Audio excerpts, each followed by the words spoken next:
I did 2 videos on this gun a wee while ago, and I just thought I'd close it off because I took the gun apart. You saw those 2 videos, you saw everything that I did, and I think I've now got it working. So I'm going to load up all the magazines that I've got and I'm going to shoot them just to make sure that they are working.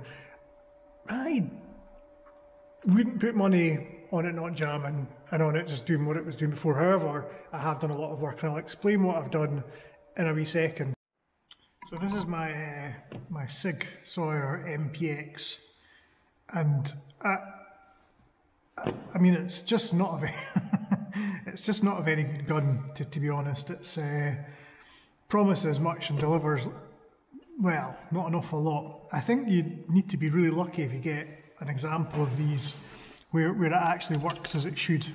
I've taken it apart, I've put it back together, and I've done that several times, and I'm not going to do that now because every time you take it apart, there's a risk that it just won't go back together quite as well, because it's basically a gun that's made from substandard materials.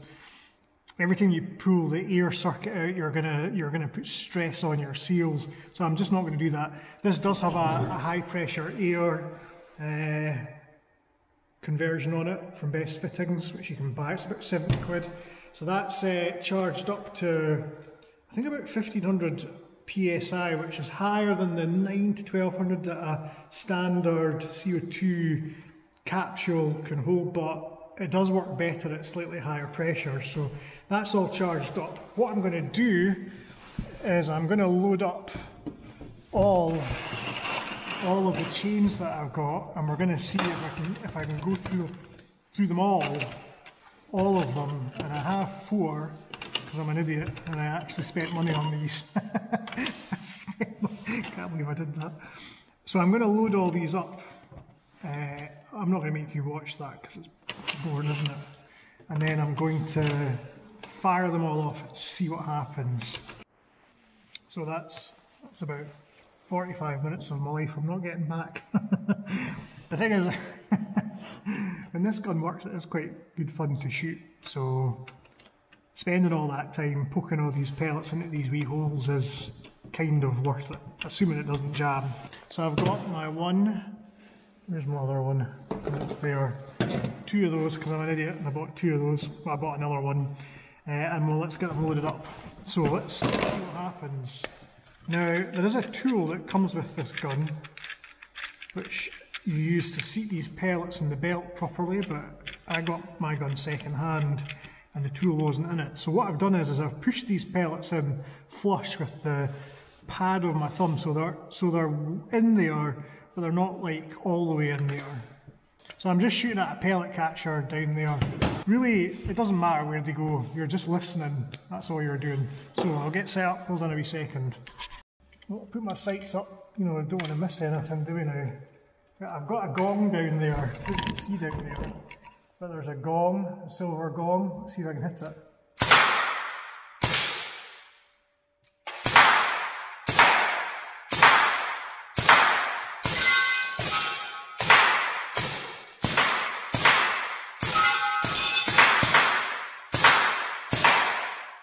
It's not jammed, that's good, it's not jammed.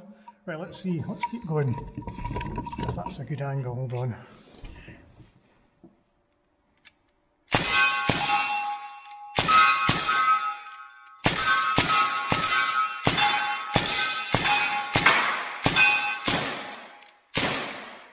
Empty. Another one in. Now you don't need to, but in order to line the magazine up, it's a good idea to do this, because remember when we took this apart, this thing, it operates a mechanism here that lines everything up, and if you don't do that, I think if you pull the trigger without doing that, it will blow back and it will recock. But I think it's a good idea to line the belt up, because I think that's when you get jams. Anyway, let's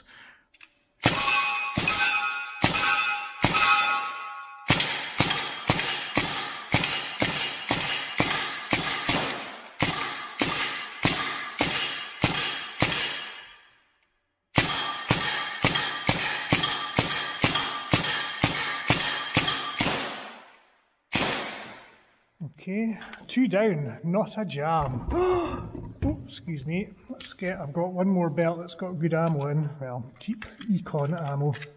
Let's take this out. There we go. So this is going to go in. It needs to go in that way. Hello.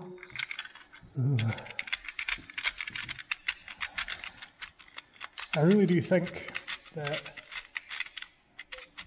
using the high pressure air on this gun makes a huge difference. So let's just get this in. Doesn't add to the weight though. Okay, I'm going to do this to line the magazine up so that I don't get any jams. This is actually surprisingly accurate. We'll go down and have a look, but, well, and obviously I'm shooting the gun and I'm terrible, so.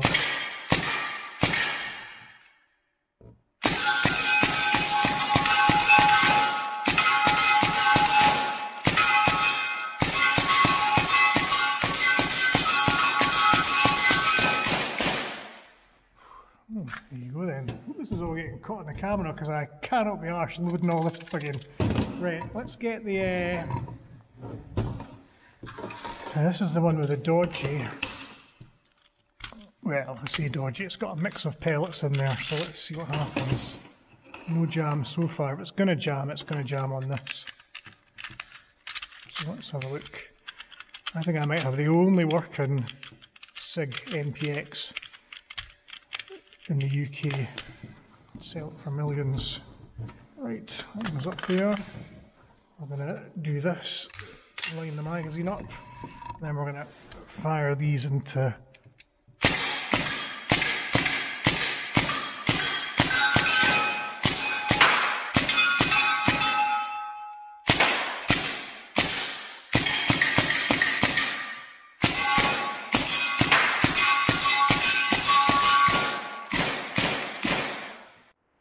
So we're down at our target area. This is our highly technical backstop, which is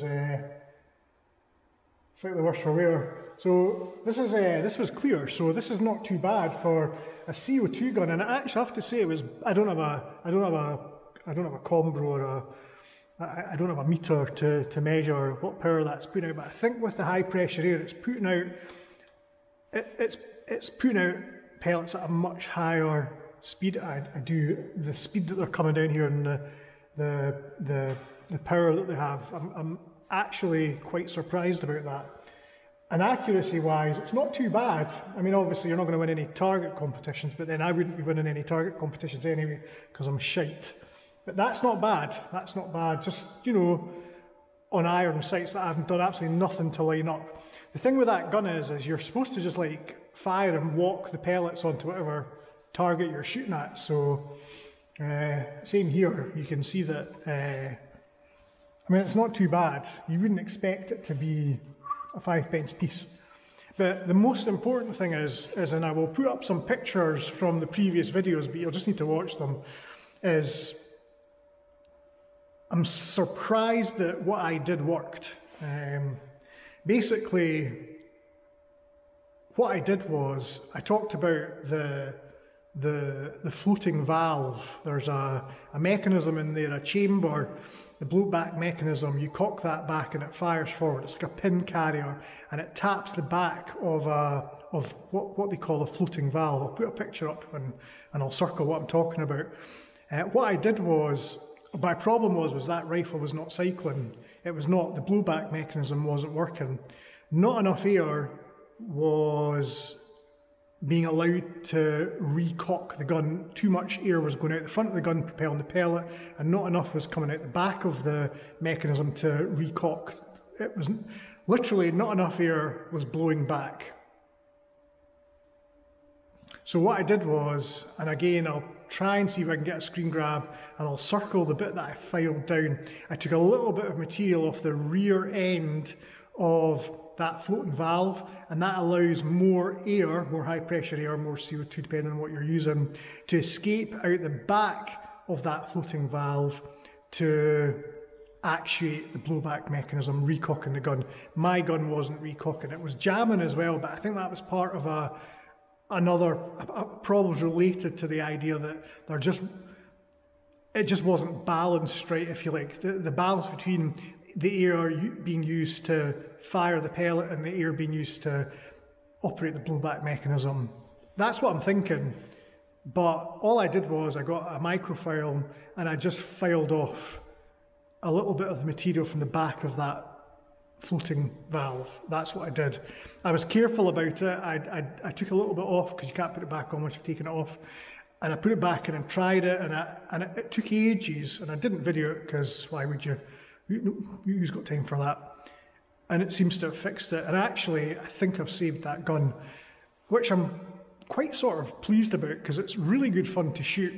The problem is I shoot with kids, and the stuff needs to be, equipment needs to be reliable, it needs to be safe, and it needs to be accessible. If something's jamming all the time and I have to keep stopping activity on the range, then it's a problem. It affects everyone, and it needs to be reliable. As well as that, if there's parents in watching, and occasionally there are, you know, if a gun's not with the best will in the world, if a kid is using an air gun and it's not working properly, it does not instill confidence. So I'm going to stop this video now, quit while I'm ahead. Quite pleased that that's fixed. I suppose the other thing to point out is I had that charged up to about, well, let's have a look on the meter here. So on the meter there, I don't know if that's focusing, but I had that charged up to, it was actually quite close to, I assume that's 2000 PSI. That's actually quite high, given what these guns are rated for, not 2000 PSI. But it was close to, I would say somewhere between 1500 and 2000 PSI. And it's down just below the 1000 PSI mark. So that's 3 magazines, that's 30 shots each, that's 90 shots. And it's dropped by about half. So just more information for you there. Good. Bye then.